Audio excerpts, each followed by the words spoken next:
warahmatullahi wabarakatuh. Salam guru penggerak. Bapak Ibu guru hebat, perkenalkan saya Erna Puspitasari, CGP Angkatan 9 dari Kabupaten Madiun yang kali ini akan menampilkan video tentang modul 3.1 demonstrasi kontekstual tentang wawancara bersama dua orang pimpinan. Yang pertama adalah pimpinan di tempat saya bekerja di SDN 61 dan yang kedua adalah pimpinan dari SDN Sedang Rejo Kabupaten Madiun.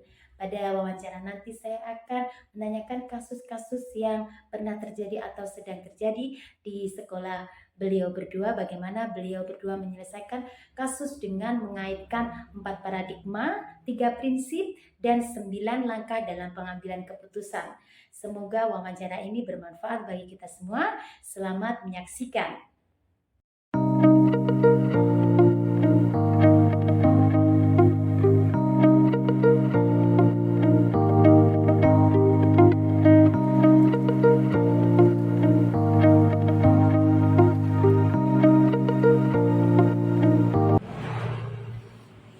Assalamualaikum warahmatullahi wabarakatuh. Waalaikumsalam warahmatullahi wabarakatuh. Selamat pagi Pak Saiful, mohon maaf mengganggu waktu panjenengan yang mau rapat. Ini saya kebetulan ada tugas dari pendidikan guru penggerak yang saat ini saya tunggu untuk mewawancarai pimpinan saya. Panjenengan selaku pimpinan saya mau mewawancarai panjenengan. Kiranya panjenengan berkenan sih Pak. Insya Allah berkenan sekali Bu. Nah, monggo apa yang saya ditanyakan dan sebisa saya akan menjawab. Pak Saiful, begini kan saat ini saya sedang mempelajari modul 3.1 terkait kepemimpinan dan dilema etika serta kesukaan moral. Nah, ini penjelas selaku kepala sekolah di SD 61 tentunya banyak sekali kasus yang terjadi di SD Names, Pak. Dapatkah panjenengan menceritakan kasus apa yang pernah atau saat ini mungkin sedang panjenengan selesaikan? Tentunya di setiap sekolah pasti banyak permasalahan ya Bu. Baik permasalahan dari siswa, baik permasalahan dari wali murid atau bahkan dari Bapak Ibu guru kita sendiri. Dan yang sedang terjadi pada saat ini itu mengenai operator Bu. Operator sekolah kita pada dengan besok yang Bu Sekar ya. Bu Sekar itu sekarang masih menyelesaikan kuliahnya. Sementara pekerjaan operator saat ini sangat banyak sekali. Itu masalah operator yang sedang kuliah, tapi di sisi lain pekerjaannya harus bisa maksimal. Dan itu bagaimana nanti ya menyelesaikan itu? Oke Pak, saya juga merasakan itu permasalahannya kita sudah terkait puskar itu. Nah, kalau menurut panjenengan Pak terkait dengan masalah puskar ini termasuk ke dalam dilema etika maupun kejutan moral Pak? Oke, ini termasuk dilema etika, karena dia juga gimana ya, berhak untuk menuntut ilmunya juga, dia juga berhak untuk menuntut ilmu belajar bekerja di sini karena kan juga masih sukuan. Jadi harus sama-sama bisa menyelesaikan tugasnya antara kuliah dan pekerjaan di sini. Oke Pak Saiful, tentunya penjenengan dalam mengambil keputusan ini penjenengan pasti memikirkan betul-betul, artinya apa, jangan sampai ada salah satu pihak yang merasa dirugikan. Lalu terkait dengan hal tersebut, dapatkah panjenengan ceritakan bagaimana keputusan yang Bapak ambil terkait dengan OPS dalam hal ini Pak? Sekarang itu keputusan yang panjenengan ambil bagaimana Pak Saiful? Sementara ini tuh saya menanyakan tentang kuliahnya itu seminggu itu masuknya berapa kali, kadang nggak jelas Bu. Dia hari ini masuk, besok tidak masuk. Akhirnya saya membuat semacam apa ya, jadwalnya Mbak. Jadi kita buat jadwalnya untuk ke sekolah tuh hari apa saja, kuliahnya apa saja. Jadi nanti kalau ada tugas mendadak, sekarang kayak tugas mendadak ya target kepegawaian itu bisa terorganisir. Jadi jangan sampai miss, ketinggalan pekerjaan gara-gara kita nggak tahu jadwalnya operator, padahal kita butuh sekali operator untuk mengerjakan tugas ini secara tepat. Oke Pak Saiful. Lalu bagaimana panjenengan menjalankan pengambilan keputusan di sekolah di SDN Names kita ini, terutama untuk kasus-kasus di mana ada dua kepentingan di sini kan Mbak Sekar itu tugasnya sebagai OPS itu juga penting demi masa depan beliau untuk ke jenjang karirnya lebih baik, tapi di sisi lain beliau juga masih kuliah, ini dua-duanya sangat penting. Ini bagaimana panjenengan mengambil keputusannya terutama untuk kasus yang dua ini Pak, supaya mengambil nilai kebajikan? Jadi kita harus mempertimbangkan dengan matang sekali, yaitu merupakan kebenaran lawan kesetiaan atau jangka pendek dan jangka panjang. Jadi kita harus memperhatikan kedua hal tersebut. Nah, kasus ini kan memperhatikan paradigma jangka pendek dan jangka panjang. Artinya saya memutuskan operator ini untuk membagi waktu kuliah dan waktu untuk bekerja. Terus saya mengasih kesempatan ke kedepannya untuk operator tersebut, bagaimana sejarahnya ke depannya nanti, apakah fokus ke sini untuk bekerja atau fokus untuk kuliah dulu. Jadi paradigma itu harus harus saya tawarkan ke beliau. Mungkin sejak ke depannya dia mau mendaftar PNS juga, jadi harus keaktifan di sekolah juga harus diaktifkan selain kuliah. Lalu setelah panjenengan menentukan paradigma tadi termasuk paradigma jangka pendek dan jangka panjang, memikirkan jangka pendek ini saat ini bagaimana, ke depannya bagaimana. Lalu bisakah panjenengan ceritakan langkah-langkah atau prosedur seperti apa yang panjenengan lakukan selama ini untuk menyikapi kasus yang dialami oleh UPS kita ini? Tentunya saya menjalin komunikasi, saya tidak bisa sendiri memutuskan ini, saya harus bekerja sama dengan Bapak Ibu guru yang lain, terutama yang bersangkutan operator sendiri. Saya juga bersama, terus saya ajak duduk, kita bicara sama-sama agar permasalahan ini bisa terselesaikan dan tidak ada pihak yang dirugikan. Antara sekolah itu tidak dirugikan, Pak Sekar kuliah juga merasa tidak dirugikan. Jadi kita cari titik temunya, duduk bersama-sama. Oke Pak Saiful, lalu hal-hal apa yang selama ini panjenengan lihat dalam pengambilan keputusan pada kasus dilema etika yang sedang dihadapi oleh Mbak Sekar ini? Tentunya saya meminta bantuan guru yang lain gitu. Kalau ada pekerjaan yang harus kita selesaikan, ya saya melibatkan Bapak Ibu guru yang lain. Walaupun ada Bapak Ibu guru yang sedang mengajar, dan itu saya harus benar-benar bisa mengatur jadwal untuk mengerjakan itu, karena murid juga tidak boleh dirugikan. Dan jika saya bisa menghandle sendiri, ya saya handle sendiri. Jika tidak mungkin, ya saya terpaksa melibatkan teman yang lain untuk mengerjakan tugas tersebut. Jadi ada kolaborasi dengan rekan sejawat supaya kedua-duanya bisa saling berjalan. Lalu pada saat panjenengan tidak memutuskan solusi dari kasus yang dihadapi oleh UPS kita ini, hal-hal apa saja yang selama ini panjenengan anggap merupakan sebuah tantangan dalam pengambilan keputusan, yang tentunya keputusan itu ketika kita mengambil benar-benar harus ini kira-kira merugikan apa tidak. Nah, tantangan apa yang panjenengan hadapi selama memutuskan permasalahan ini, Pak? Yaitu jika ada tagihan kepegawaian secara tiba-tiba, terus sementara Bapak Ibu guru sedang mengajar semua, terus saya mungkin ada rapat mendadak. Nah itu saya yang gimana ya, ini harus bagaimana menyelesaikannya juga bingung sendiri. Akhirnya saya mengorbankan salah satu pekerjaan saya untuk, artinya gini, mana yang lebih prioritas saya utamakan dulu. Kalau bisa saya tunda untuk yang pekerjaan saya, harus fokus ke pekerjaan tagihan kepegawaian yang harus segera terselesaikan. Jadi saya harus mencari skala prioritas untuk mengerjakan tugas tersebut. Oke, Pak Saiful, terkait masalah ini Pak, apakah panjenengan memiliki jadwal tertentu atau dalam menyelesaikan kasus ini, apakah Bapak itu langsung menyelesaikan saat itu, atau mungkin panjenengan memiliki jadwal tertentu dalam menyelesaikan kasus ini, lalu bagaimana bentuk atau prosedur seperti apa yang panjenengan jalankan untuk menyelesaikan kasus ini? Kalau itu sebenarnya kondisional, ya tergantung permasalahannya. Jika permasalahan itu urgent dan harus kita selesaikan, ya saat itu juga kita harus selesaikan.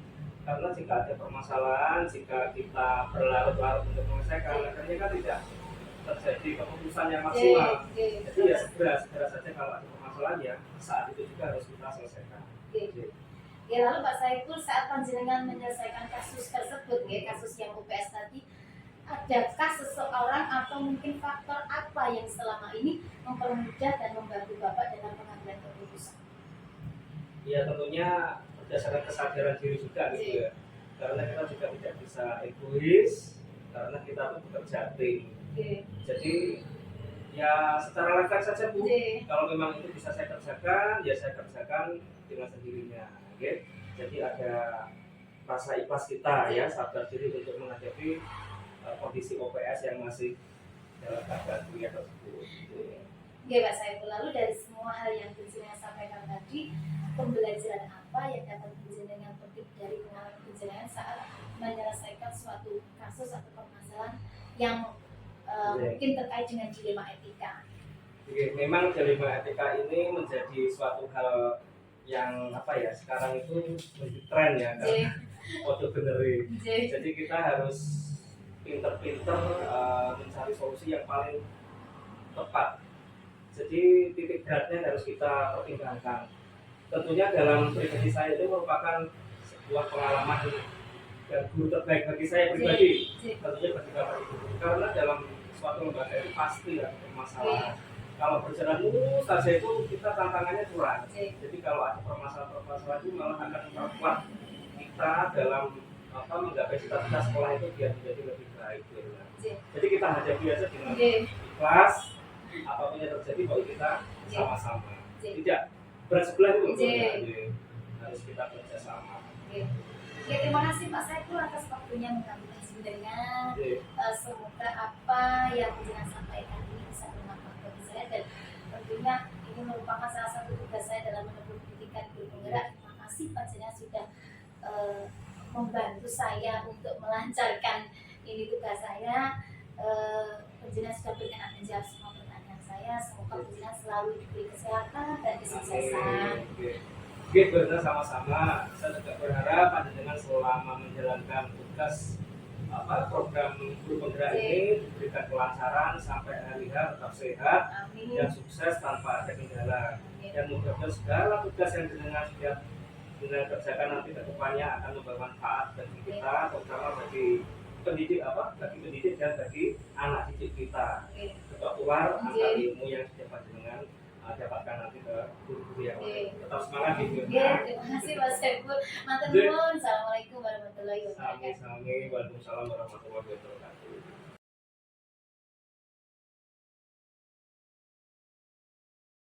Warahmatullahi wabarakatuh. Waalaikumsalam. Selamat pagi Bu Hartini. Selamat pagi. Mohon maaf ini pagi-pagi saya soal ke SD Panjenengan mengganggu waktu Panjenengan. Ini saya dari SD 61 sedang pendidikan guru penggerak. Nah, pada saat ini saya sedang mempelajari tentang kepemimpinan modul 3.1. Nah, di situ saya ada tugas wawancara untuk mewawancarai pimpinannya. Di sini ini salah satunya adalah Panjenengan selaku pimpinan atau kepala sekolah di SDN Sendangrejo. Kiranya Panjenengan berkenan untuk saya wawancarai, Ibu. Sebelumnya terima kasih J. suatu kesempatan saya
benar, dan jenengan harus bijak, berusaha bijak untuk memilih supaya tidak memberatkan kedua-duanya. Lalu dalam hal ini bisakah panjenengan menceritakan bagaimana keputusan yang panjenengan ambil terkait kasus yang baru saja jenengan ketinggalan tadi? Kalau untuk kasus seperti ini, kalau sakit mendadak, itu kan kita tidak ada rencana sebelumnya. Tapi untuk izin-izin misalnya untuk mengantarkan orang tua kontrol atau untuk izin kontrol secara pribadi itu kan mesti ada jadwal. Jadi di situ kita tahu, oh tanggal ini saya harus izin dan meninggalkan anak-anak. Dari situ saya ambil keputusan bahwa guru tersebut harus merencanakan, jadi harus membuat tugas sebelumnya supaya ketika anaknya itu ditinggal, anak-anak tidak terlantar. Karena kan di sini tuh personilnya juga kurang, jadi ada satu kelas yang tidak ada guru kelasnya. Jadi kalau ada satu atau dua orang yang izin dalam hari yang sama itu sangat kesulitan. Anak-anak, utamanya anak yang kecil-kecil terlantar. Jadi saya putuskan sebelum jadwal izinnya itu harus membuat tugas dulu. Atau kalau misalnya jam 10 itu kan pagi harus di sekolah dulu, paling tidak membuat tugas dulu, jadi biar keselesaian Lalu bagaimana panjenengan menjalankan pengambilan keputusan di sekolah panjenengan, utamanya untuk kasus-kasus di mana ada dua kepentingan yang sama-sama benar dan sama-sama mengambil nilai kebajikan? Kalau selama ini bisa jalankan dalam mengambil keputusan itu harusnya dengan cara musyawarah dengan yang bersangkutan maupun dengan seluruh guru yang ada di sekolah ini. Lalu setelah panjenengan menentukan itu dilema pada kasus ini, bisakah panjenengan ceritakan langkah-langkah atau prosedur seperti apa yang biasa panjenengan lakukan selama ini untuk mengatasi kasus tersebut? Prosedurnya seperti apa? Untuk langkah-langkah mengambil keputusan, yang pertama saya akan mestinya saya mengidentifikasi permasalahan, alasannya apa, terus kemudian mengumpulkan fakta-faktanya seperti apa, latar belakang permasalahan seperti apa, kemudian mengumpulkan orang-orang yang terlibat, saya berguru yang izin tersebut, kemudian setelah itu saya komunikasikan dengan yang lain, dengan yang bersangkutan, bagaimana kita cari solusi yang baik supaya sama-sama anak tidak dirugikan, guru tersebut juga tidak dirugikan, yang lain juga tidak merasa dirugikan. Nah, ketika sudah dijalankan itu nantinya juga kita perlu mengevaluasi apakah keputusan tersebut sudah baik atau dampaknya baik atau malah lebih buruk. Nah, nanti setelah evaluasi itu kita berarti jangan tetap melibatkan rekan sejawat untuk sama-sama mencari solusi supaya tidak merugikan semua orang. Ya, karena kan lembaga kalau apa kasus apapun yang terjadi dalam sebuah lembaga itu kan menjadi tanggung jawab semua lembaga. Lalu buat untuk selanjutnya, hal apa saja yang selama ini panjenengan anggap efektif dalam pengambilan keputusan pada kasus-kasus yang panjenengan dapat tadi? Kalau hal-hal yang saya anggap efektif itu setiap permasalahan solusinya kita cari bersama-sama. Yang penting solusi tersebut tidak melanggar aturan yang dasar. Terus juga mengacu pada keadilan untuk semua pihak. Langsung buat pada saat panjenengan tidak memutuskan solusi pada kasus yang panjenengan juga seperti ada kasus izin, ya. Hal apa saja yang selama ini panjenengan anggap merupakan suatu tantangan dalam pengambilan keputusan pada kasus-kasus ini? Kalau untuk tantangannya sendiri, sebenarnya tantangan itu terletak pada guru tersebut. Beliau mau terbuka atau tidak? Kalau beliau mau terbuka, masalahnya kenapa kalau saya itu izin anak ini dulu? Kan kita gampang cari. Tapi kalau berbelit-belit tidak mau terbuka, kita juga sulit. Jadi intinya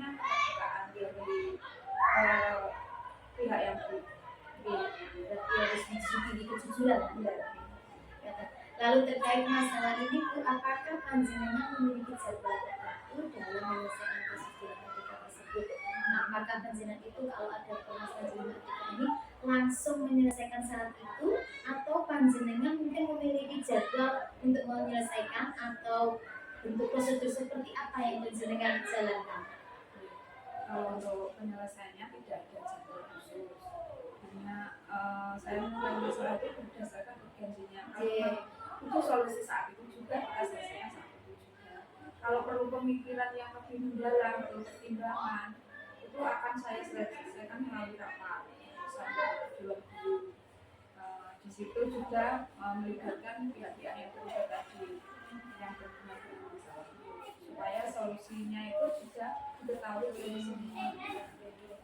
Jadi tetap harus melibatkan semua ya Bu. Lalu Bu, saat panjenengan menyelesaikan kasus tersebut, adakah seseorang atau faktor-faktor apa saja yang selama ini mempermudah atau membantu panjenengan dalam mengambil keputusan pada kasus dilematika seperti yang baru saja jenengan ceritakan tadi? Kalau untuk faktor yang membantu tentunya komitmen bersama, harus ada komitmen bersama dari semua pihak untuk mencari solusi yang paling baik, yang bermanfaat dan yang menguntungkan semua pihak. Tidak ada salah satu pihak yang merasa dirugikan. Oh, menarik sekali ini. Wawancara dengan panjenengan, ternyata setiap sekolah itu pasti punya permasalahan, tapi setiap sekolah hanya berbeda jenis permasalahannya saja. Ini menarik sekali, mungkin untuk bekal saya nanti di sekolah ini, untuk sharing dengan teman-teman. Ternyata tidak hanya SD saya saja yang memiliki urusan, ternyata semua juga memiliki permasalahan. Oke, lalu ini dari semua hal yang tadi panjenengan sampaikan, pembelajaran apa Bu Hari yang dapat panjenengan petik atau pengalaman panjenengan saat mengambil keputusan terkait dengan dilematika itu apa Bu? Pembelajaran dari setiap permasalahan yang bisa saya petik, setiap permasalahan itu pasti ada solusinya. Bagaimanapun caranya mesti tetap ada solusi. Intinya kita harus terbuka, terus dalam suatu lembaga mesti mengedepankan musyawarah mufakat. Yang penting dalam menyelesaikan masalah, pihak-pihak yang terkait itu tidak ada yang merasa dirugikan. Jadi semua pihak itu mengambil solusi yang terbaik, kemudian dijalankan dengan bertanggung jawab. Oke, terima kasih Bu atas waktunya. Mohon maaf saya sudah mengganggu, mungkin panjenengan sedang sibuk tadi, sudah saya repotkan. Panjenengan sudah berkenan menjawab semua pertanyaan dari saya terkait dengan kasus dilematika. Semoga apa yang panjenengan sampaikan tadi bermanfaat bagi saya, khususnya dalam saya menyelesaikan program pendidikan guru penggerak ini, dan saya doakan semoga Bu Har selalu sehat, kedepannya diberikan kemudahan dan kesuksesan dalam memimpin SDN Sendarejo. Saya doakan juga Bu Irna program pendidikannya juga lancar, lulus sampai akhir, sehat. Amin. Terima kasih Bu Har. Saya mohon pamit. Assalamualaikum warahmatullahi wabarakatuh. Waalaikumsalam warahmatullahi wabarakatuh.